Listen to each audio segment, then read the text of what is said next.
Bismillahirrahmanirrahim. Today we will read the story Two Friends and a Bear. This story is for class 6, 7 and 8. I hope you will enjoy this story.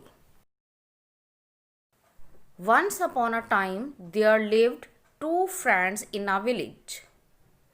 One day they were passing through a forest.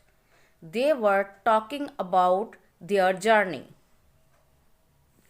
Suddenly, a bear came in front of them. One of them knew how to climb a tree and he quickly climbed up a tree nearby. But the other did not know how to climb a tree. He was helpless. He was thinking what to do.